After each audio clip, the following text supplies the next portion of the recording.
Hi అండి. Welcome to Bani spells. నేను మీ బానీని. ఈరోజైతే బీట్రూట్ హల్వా చేస్తున్నాను. మా ఇంట్లో అడుగుతున్నారు, అందరూ చేస్తున్నారు కదా, నువ్వెందుకు చేయవని. అందుకు నేను ట్రై చేశాను. చాలా బాగా వచ్చింది. టేస్ట్ అయితే సూపర్గా ఉందండి. చూస్తున్నారు కదా, ఎంత స్మూత్గా జెల్లీలాగా మంచి డార్క్ కలర్తో వచ్చింది కదా. చాలా బాగా వచ్చింది. ప్రాసెస్లోకి వెళ్ళిపోదాము. ఒక హాఫ్ కేజీ బీట్రూట్ తీసుకున్నాను. చెక్కు తీసేసి చిన్న చిన్న పీసెస్ కింద కట్ చేసేసుకోవాలి. ముందే క్లీన్ చేసుకోవాలండి. చెక్కు తీసిన తర్వాత క్లీన్ చేయకూడదు. ఇంకా బీట్రూట్ చూడండి, ఈ సైజు ముక్కలు కట్ చేసేసుకోవాలి. ఇలా కట్ చేసుకున్నవి మిక్సీలో వేస్తే స్మూత్గా పేస్ట్ అయిపోతుంది. ఈ స్వీట్లోకి మనం డ్రై ఫ్రూట్స్ వేయాలి కాబట్టి నేను కాజు, ఆల్మండ్ తీసుకున్నాను. మీరు పిస్తా కానీ ఇంకేమైనా డ్రై ఫ్రూట్స్ యాడ్ చేసుకోవచ్చు. అవి పక్కన పెట్టేసుకొని మిక్సీ జార్లోకి బీట్రూట్ ముక్కలన్నీ వేసేసి 3 కప్పులు వాటర్ వేసి స్మూత్గా పేస్ట్ చేసేసుకోవాలి. ఎంత మెత్తగా పేస్ట్ చేసుకుంటే అంత స్మూత్గా మనకి జ్యూస్ వస్తుంది. ఇప్పుడు ఇది స్ట్రైనర్లో వేసి జ్యూస్ తీసుకోవాలి. స్ట్రైనర్ కాకపోతే ఒక కాటన్ క్లాత్లో వేసి చక్కగా గట్టిగా పిండితే మంచిగా వచ్చేస్తుందండి జ్యూసు. ఎంత థిక్గా అంత మంచి కలర్తో వస్తుంది. నాకు మీడియం సైజు బౌల్ తోటి నిండుగా వచ్చింది. ఇందులోంచి 1.5 కప్పు జ్యూస్ తీసి పక్కన పెట్టేశాను కార్న్ఫ్లోర్ కలపడం కోసం. ఇప్పుడు స్టవ్ మీద ప్యాన్ పెట్టుకొని అది వేడెక్కిన తర్వాత 1 టేబుల్ స్పూన్ నెయ్యి వేసి మనం కట్ చేసి పెట్టుకున్న డ్రై ఫ్రూట్స్ వేసి లైట్ గోల్డెన్ బ్రౌన్ కలర్ వచ్చే వరకు ఫ్రై చేసుకోవాలి. ఎక్కువ ఫ్రై అవ్వకూడదండి.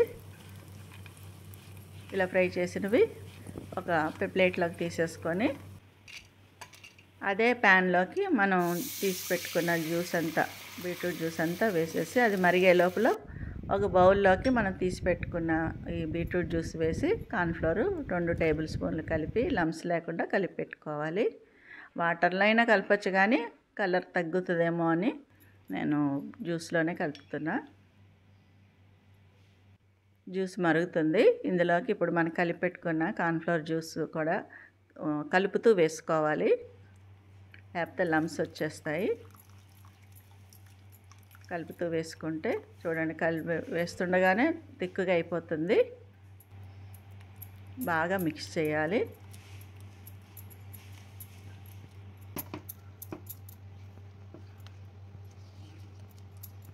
అలా మిక్స్ చేసుకుంటూ చూడండి ఎంత స్మూత్గా లమ్స్ లేకుండా వచ్చింది కదా. ఇప్పుడు ఇందులోకి నేను ఆర్గానిక్ బెల్లం పౌడర్ వేస్తున్నాను. మీరు షుగర్ అయినా వేసుకోవచ్చు, బ్రౌన్ షుగర్ అయినా వేసుకోవచ్చు. బెల్లం వేసాక కొంచెం పల్చగా అవుతుంది, అయినా కూడా మనం మీడియం ఫ్లేమ్లో పెట్టుకొని కలుపుతూ ఉండాలి. మళ్ళీ లో ఫ్లేమ్లో కూడా తగ్గించుకుంటూ ఉండాలి. ఇప్పుడు 1 టేబుల్ స్పూన్ నెయ్యి వేసి ఆ నెయ్యి అంతా మంచిగా మిక్స్ అయ్యేలాగా బాగా కలుపుకోవాలి. ఇప్పుడు ఈ హల్వా అంతా ప్యాన్ నుంచి సపరేట్ అయ్యే వరకు కలుపుతూనే ఉండాలండి. ఇప్పుడు ఇంకొక టేబుల్ స్పూన్ నెయ్యి వేసి బాగా మిక్స్ చేసుకొని ఈ టైంలో ఒక హాఫ్ టీ స్పూను ఇలాచీ పౌడర్ వేసుకున్నాను. మీరు వెనీలా ఎసెన్స్ అయినా వేసుకోవచ్చు, డిఫరెంట్గా ఉంటుంది. ఇప్పుడు మనం ఫ్రై చేసుకున్న డ్రై ఫ్రూట్స్ సగం వేసి సగం పక్కన పెట్టేసుకొని బాగా మిక్స్ చేసుకోవాలి.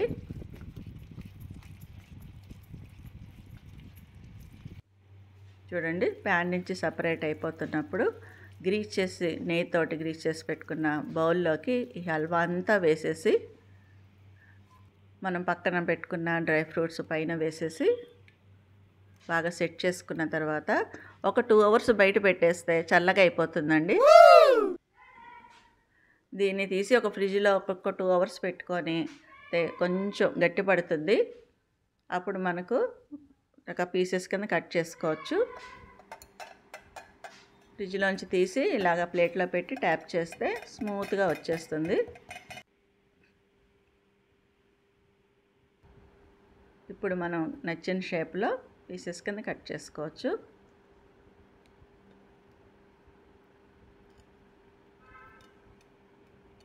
చూడండి ఎంత స్మూత్గా మంచి డార్క్ కలర్లో ఎంత జెల్లీగా వచ్చిందో. ఏ స్వీట్ షాప్కి తగ్గకుండా మనం కూడా చేసేయచ్చండి సింపుల్గా. ఇంత బాగా వచ్చింది. చాలా ఈజీ అండి. ముందుకు మనం జ్యూస్ తీసేసి ఫ్రిడ్జ్లో పెట్టేసుకుని నెక్స్ట్ డే మన ఇళ్ళలో ఎలాగో కార్న్‌ఫ్లోర్ ఉంటుంది కాబట్టి సింపుల్గా పిల్లలు స్కూల్ నుంచి వచ్చే టైంకి చేసి పెట్టేస్తే పిల్లలు హ్యాపీగా తినేస్తారు. అంత టేస్టీగా అంత మంచిగా వస్తుంది. మీకు నచ్చితే తప్పకుండా లైక్ చేయండి, సబ్స్క్రైబ్ చేసుకోండి, షేర్ చేయండి, కామెంట్ చేయండి. చాలా బాగా వచ్చింది. నేనైతే ఈ పీస్ తినేస్తున్నానండి. ఇది తీసుకెళ్ళి మా ఇంట్లో వాళ్ళ ముందు పెడితే ఒక్క పీస్ కూడా మిగల్చకుండా మొత్తం ఫటా ఫటా తినేస్తారు. చాలా టేస్టీగా ఉంది.